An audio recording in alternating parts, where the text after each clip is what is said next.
3 séculos como colônia, o Brasil viveu 3 ciclos econômicos: do pau-brasil, do açúcar e do ouro. Durante o Império, começou o ciclo do café. Como os anteriores, era voltado à exportação e produzido em latifúndios com mão de obra escrava. Com a abolição, os libertos foram abandonados à própria sorte. E as fazendas perderam trabalhadores. E o Império ficava sem apoio. Não é à toa que o Império cai menos de 2 anos depois da abolição da escravatura. Quando a coroa brasileira, Princesa Isabel, Dom Pedro II, se tornaram abolicionistas, os barões do café se sentiram traídos e migraram para o movimento republicano. E começa, então, todo o movimento de defesa da República. Porque era um pacto. Os barões do café apoiavam o trono e o trono não abolia a escravidão. Com um golpe militar, em 1889, o Império se transformou na República dos Estados Unidos do Brasil. E as primeiras eleições no país escolheram o Congresso que redigiria nossa Constituição. O clima era de euforia em prol da modernidade. No começo, a República trouxe muitos sonhos, muitas ambições. Os propagandistas republicanos prometiam ampliar o direito do voto, prometiam educação para todos, separação igreja e Estado, o fim dos privilégios da nobreza, transformações muito grandes na realidade brasileira. Os projetos não são mais os projetos de uma grande elite escravista. Na verdade, agora, com a ascensão de novos grupos cafeiros, que percebem que a questão da mão de obra ela precisa ser alterada, novos projetos passam a aparecer. Mas era necessário muito mais do que projetos naquele Brasil. Nós tínhamos um pequeno núcleo de militares com a cabeça modernizante num país de miseráveis e analfabetos. Calcula-se que, ao final, no Império, a alfabetização tinha chegado a 12% das pessoas e não havia uma universidade no Brasil. É um grande país atrasado, cheio de gente analfabeta e pobre. Era um país da monocultura e do latifúndio. E o ex-país da escravidão. O Brasil foi o último país do mundo ocidental a abolir a escravatura. Os escravos foram libertados, mas abandonados à própria sorte. Então, era preciso mudar tudo. E as reformas vieram. Menos de 3 meses, a República promoveu uma mudança institucional violentíssima. O judiciário foi reorganizado, o poder moderador, que era o poder privado do rei extinto, o Estado criou a legislação civil. Talvez o primeiro grande pacotão da República Brasileira foi esse, que é de 17 de janeiro de 1890. Em um dia só que o Rui Barbosa, que era o ministro da Fazenda, publicou 4 decretos. O Rui Barbosa busca uma política de industrialização bastante bem-sucedida nos seus primeiros meses. Que no início gerou muito progresso, muita atividade, a Bolsa explodiu do lado bom. Representou uma liberação de capitais, uma grande expansão do sistema financeiro, a criação de condições para a ampliação do crédito, o surgimento artificial, digamos assim, do mercado de capitais. Então você tem industrialização forte, a economia do Brasil começou a crescer em ritmo maior que a dos Estados Unidos, só com mudanças institucionais. Quer dizer, demarca, na verdade, uma mudança das elites imperiais para agora novas elites em ascensão. Rui Barbosa introduz uma reforma bancária que permite emissões de moeda por parte de novos bancos que ele criou. Bancos proliferaram. O Banco do Brasil fundiu-se com um par dos novos. Houve uma explosão de criação de bancos que podiam emitir dinheiro, tudo dentro da crença que era preciso aumentar a circulação monetária, havia mais dinheiro e crédito disponível, mas é claro também que houve exagero, houve imprudência e o troço deu errado. Começa a debacle num figurino clássico de bolha que estourou. E o estouro da bolha ficou conhecido como o encilhamento, o episódio. Que vai caminhar num processo de inflação e de desvalorização da moeda. O país tropeça nas suas próprias pernas, temos uma crise financeira, uma crise bancária, crise cambial, crise fiscal. O PIB caiu cerca de 7% ao ano, em meio a uma grande crise bancária. O período todo da segunda metade da década de 90 é um período de crise e resolução de problemas de bancos e empresas quebradas. O velho Banco do Brasil, caput, quebrou. Essas crises rapidamente fizeram frustrar os sonhos maravilhosos represados durante tanto tempo pelo Império. As promessas de liberdades civis feitas pela República não aconteceram. Ela promete mudanças, promete incorporação da sociedade civil no processo decisório. Isso não acontece. É uma república autoritária, então essa é uma república que promete muito e cumpre pouco.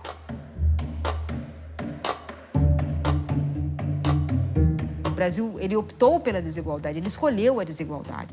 Um país que já tinha uma desigualdade brutal porque vinha da escravidão, tomou decisões que não eram nada no sentido oposto de diminuir a desigualdade, muito pelo contrário. Não houve mudança significativa no regime de concentração da propriedade. O Brasil não fez a reforma agrária na época que a gente devia fazer. Ao final de um processo de 300 anos de escravidão, ele não ouviu nenhum dos conselheiros da República que disseram: vamos educar, vamos dar educação aos filhos dos escravos. Então o analfabetismo continuou, tão grande quanto era no Império. É um país populoso, mas de uma mão de obra, de uma educação, nível de educação péssimo. Agricultura de baixa produtividade e não tinha indústria. Em quase todo o território nacional, eram pequenos grupos que dominavam a economia. E quando o poder volta às mãos dos civis, a chamada política do café com leite, são os mesmos fazendeiros, os antigos barões do café, que mandavam na monarquia, que passam a mandar na República. Nessa evolução do café com leite, Minas e São Paulo, Que as elites cafeicultoras assumem o comando da política econômica é quase que o controle do projeto de país para o futuro. Então, o problema com a falta de mão de obra começa a ser solucionado. O setor da cafeicultura fluminense e paulista tratou de resolver esse problema pela opção do trabalho do imigrante. Aquela sociedade escravista vai deixando lugar para uma nova sociedade que se levanta nesse período. Então, deixamos de ser uma economia com mão de obra escrava para ser uma economia com mão de obra pobre. Você tinha tanto um café produzido por meeiros, aonde o trabalhador recebia fração do valor da produção e não um salário fixo. Como você tinha um café de assalariados, que era o café do Oeste Paulista. É assim que funcionou a coisa. Havia essa possibilidade do subsídio do imigrante, com a concessão de passagem, possibilidade de pequenos empréstimos, enfim. Realmente era uma oportunidade grande para eles, né? E o Brasil importa quantidades monumentais de imigrantes, e não é por acaso que o grande território de chegada dos imigrantes é São Paulo, onde estava a indústria a produção de café.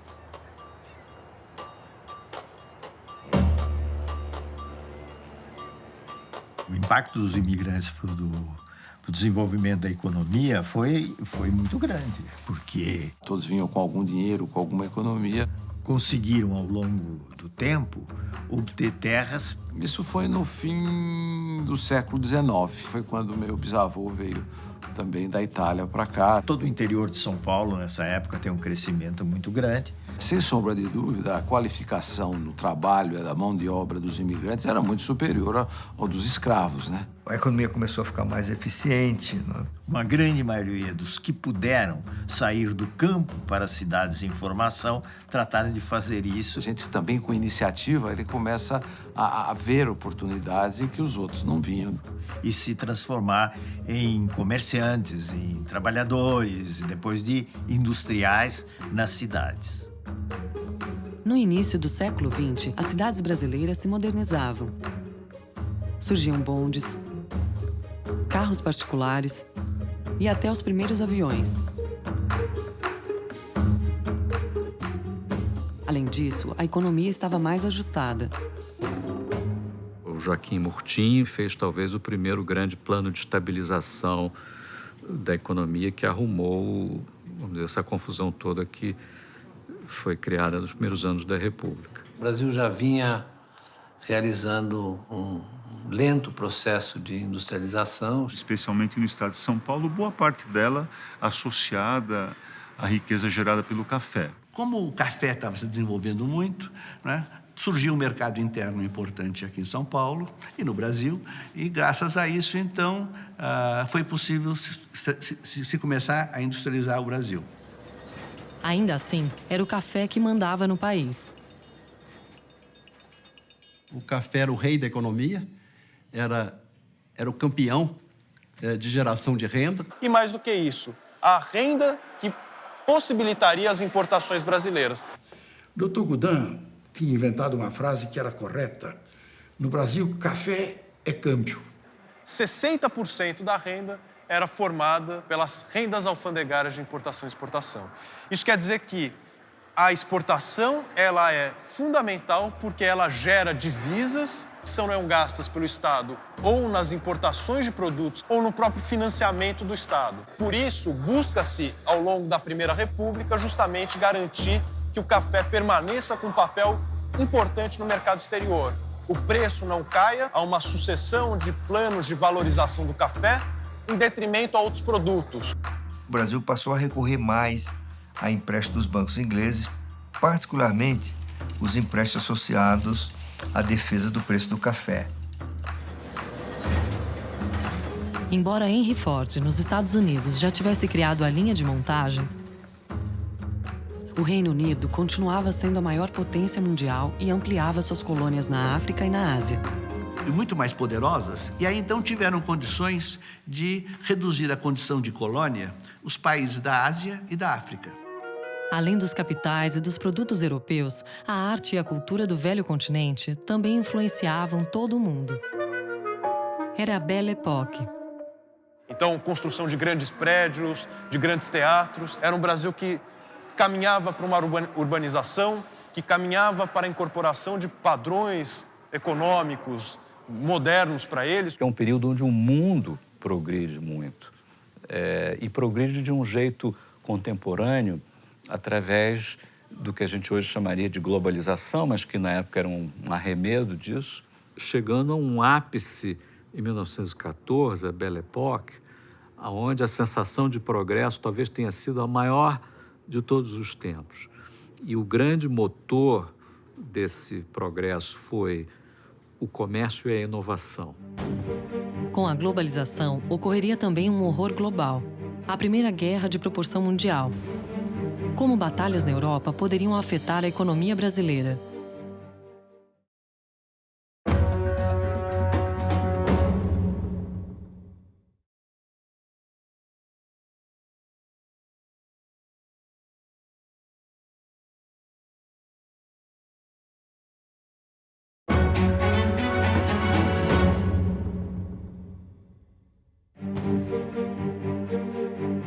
A Primeira Guerra Mundial ocorreu, como se sabe, entre 1914 e 1918. A Primeira Guerra realmente mundial interrompeu o fluxo de mercadorias importantes para o Brasil. Os preços subiram, não havia garantia de regularidade de entrega. E criou o ambiente para a industrialização. Foi um paraíso para os industriais que substituíam importações. Tanto que alguns estudiosos localizam na Primeira Guerra Mundial o primeiro grande ciclo de industrialização do Brasil. O crescimento da indústria no Brasil, neste período, se deu alguma coisa como 8,5% ou 8% ao ano, durante 40 anos, que é um ritmo chinês. Digamos que o símbolo disso era o Conde Francisco Matarazzo.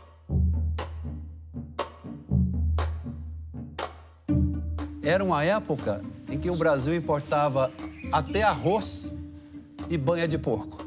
Grande parte do que era importado podia ser substituído de forma competitiva por quem tivesse um mínimo de condições e talento para fazê-lo. E Matarazzo percebeu isso. Francesco Matarazzo chega ao Brasil em 1881. Começou com venda de banha, né, e foi ampliando as suas atividades para outros campos. Ele morre com 82 anos e tinha mais de 400 empresas. Era a quinta fortuna do planeta e italiano mais rico do mundo. Um mundo que mudava muito. No início da guerra, a Alemanha expandiu seus territórios. Quando ela terminou, surgiram diversos países. Em 1917, revolucionários russos derrubaram o czar e o país se transformou na União Soviética Comunista.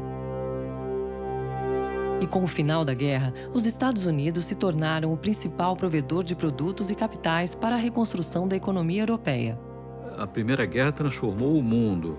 O mundo antes de 1914 era um mundo muito mais organizado e onde ainda se sustentava a ideia do ouro como uma moeda. E como ele é destruído, a visão da economia global em 1918, finda a Primeira Guerra, é que tínhamos o caos. A Primeira Guerra Mundial gerou desequilíbrios enormes.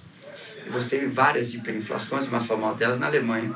Não se consegue, depois de fim da Primeira Guerra, recuperar o mesmo nível de dinamismo que a economia global teve naquele momento. E foi também quando terminou o padrão ouro. O padrão ouro foi um regime monetário que perdurou de uma maneira quase ininterrupta do século XIX até a Primeira Guerra Mundial. A virtude, vamos dizer assim, estava na ideia de que a moeda era o ouro e que todos os países deviam ter moedas conversíveis em ouro. O ouro é estável, né? O único bem real que se consegue ter expressão financeira. E os bancos centrais, os governos, se comprometiam a trocar aquela quantidade de moeda por aquele ouro, né, que estava guardado em seus cofres. Então ele tirava esse ouro, que era lastro da moeda dele, e deveria pagar, entregar para os seus parceiros internacionais. Era fácil fazer a relação entre uma moeda e outra através da quantidade de metal. E, a partir daí, você tinha essas taxas de câmbio entre os países, né? Essa história do ouro como moeda, na medida que o mundo vai ficando maior e mais sofisticado, vai se tornando uma dor de cabeça imensa. Em moeda, a questão da confiança é fundamental. No caso de uma moeda internacional, tem a ver com o quê? Com, primeiro, confiança nas instituições daquele país emissor daquela moeda. A moeda é uma instituição social.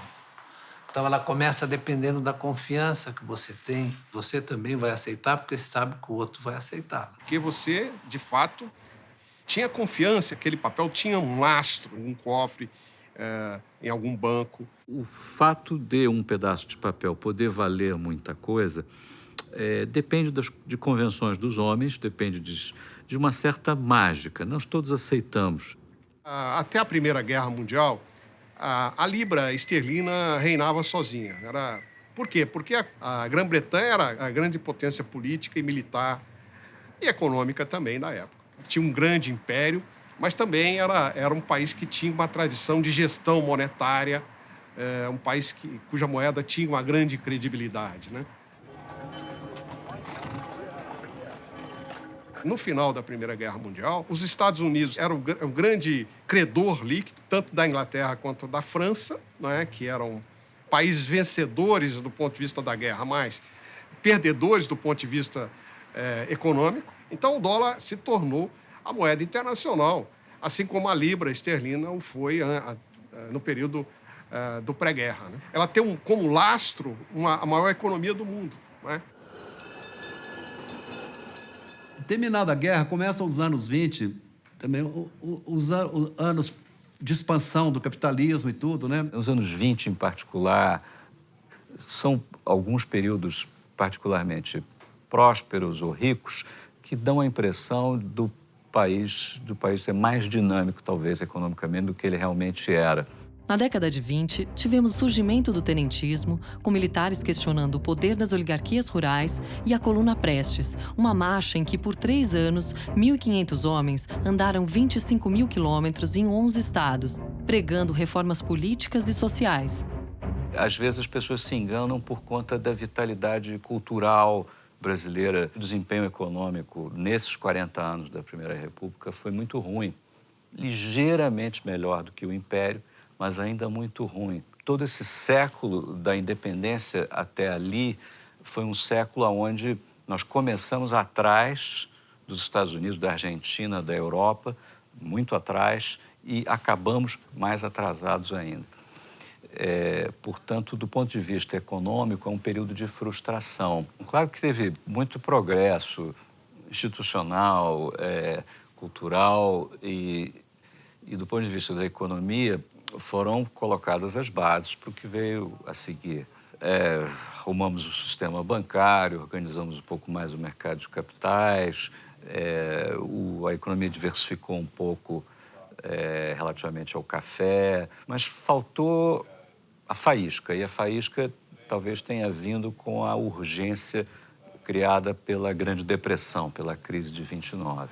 Em 29, explode a crise de 29, a crise do capitalismo mundial.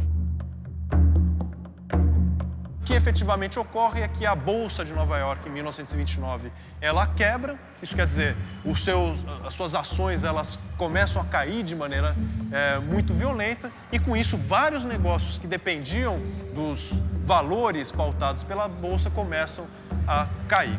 E isso quer dizer, todo negócio americano que dependia, então, dos financiamentos de bancos, da economia que passava pela Bolsa, começa a ter um cenário de crise. O Banco Central americano reagiu muito mal. Em vez de salvar os bancos e evitar a crise sistêmica, resolveu assumir uma posição radical de não colocar um tostão em nenhum banco para não ajudar ninguém. Coisa que muita gente fala que devia ter sido feita em 2008. Pois é, então, isto gerou uma crise que foi se aprofundando em um pânico bancário. Os bancos foram morrendo, bluff, um atrás do outro, e numa escala global, inusitada. Em questão de 1 ano a 2, quebraram cerca de 10 mil bancos nos Estados Unidos. Houve uma contração violenta do crédito, a atividade econômica diminuiu também dramaticamente. Dos Estados Unidos, essa crise vai se espraiando para todas as outras economias que dependiam dos Estados Unidos. Causando uma contração monetária global sem precedente, em escala mundial. O comércio internacional foi reduzido a 1/3 em 2 anos. E os efeitos reais sobre o emprego foram também avassaladores. Você teve um aumento muito grande do desemprego. E o mundo inteiro sofreu dramaticamente. Ela ocorre num momento de extrema vulnerabilidade em vários países que vinham fazendo sacrifícios imensos para manter-se no padrão ouro, como a própria Inglaterra. E a coisa foi ficando pior. A crise de 29, como nós para o Brasil foi uma tragédia. Porque os países exportadores pararam de importar os produtos brasileiros. Os preços do café declinaram e a atividade agrícola, então, ela declina. E o café, essencial à economia brasileira, o rei da economia brasileira, entra numa crise sem paralelo. Excesso de produção, preços excessivamente baixos. O que valia 200 passou a valer 20. O preço já não pagava sequer o saco. A queda na exportação de café acumulou estoques de café. E aí o governo acaba por ter que intervir. O governo brasileiro passou a fazer grandes compras de café, para depois queimar. Porque enterrado ele destruía a terra. Você tinha que queimamos 40 milhões de sacas de café. Então, a crise do café, ela secou o balanço de pagamento, porque a receita de divisas caiu brutalmente. A nossa capacidade de compra tornou-se mínima. Esse foi um momento de grandes mudanças da estrutura do capital no país. A oligarquia do café, com o produto nessa situação, e quase todos de pires na mão, não tinha mais também o poder político que havia anteriormente. Nós chegamos em 30, um país muito pobre, tinha educação, uma população de gente pobre, analfabeta, com poucas oportunidades, não tinha nada que favorecesse o empreendedorismo, não tinha sistema financeiro, era um país pobre, primitivo e despreparado para o crescimento. O que seria do Brasil com sua economia quebrada, com a economia mundial em frangalhos e sem esperanças de se renovar?